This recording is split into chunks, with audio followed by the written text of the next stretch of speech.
Blay pi barok ye pai wei ki prasamla jong ke Shillong Archdiocese Catholic Youth Movement Zone 6 nakaliang jingi akabanangkong ni ay ke jing blay snem thamai basuk pat bakmen ya pi baro ye pai wei akan por ngashim ya kan lat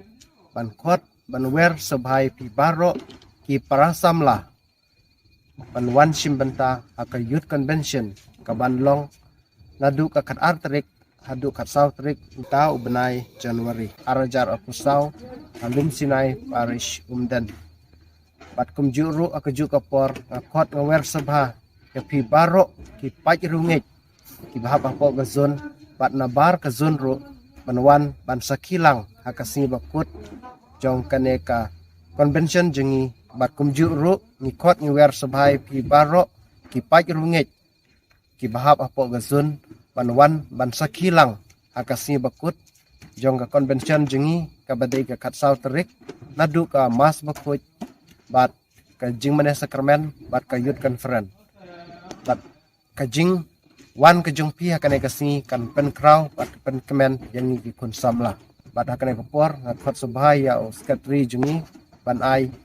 ya ki jing penamna habai de bat ki program jong katika convention jengi Kajingun po jong kisamla delegates kanlong nadu kakat artarik Januari ada arpsaw. Bat ka registration nam ta jong ki kanlong nadu kapor kat arbajen opai sngi. Ka inauguration lane kajing pli ya kane ka youth convention kanlong hakapor arbajen opai sngi dai local MLA jongi iba Meral Bons MLA jong kanong po constituency. Kumta lakarpat ya baro kisamla banyapoy hakapor kababyang hakatay kasngi.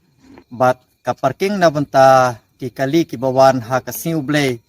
kelong kumne na banta ki kali rit kinrong bait hapo kamadan football umdan na banta ki boss ki man rapik bat ki we kinrong ha ki lentisnong jong ko umdan bat kumjuru ha kalenti ka balay na umdan syamarman bat ha katay kasni kin sadon ki volunteer ki ban penbait na banta jongki kumta nakaliang jengi sa shisin ni kerpat ye pi ki prasamla ki bahap apo gazun jengi kentup ya kum kadhor ka bernihat kanong po bat ko umdan bakin wan shim benta akade kasngi adu kasngi ka bastang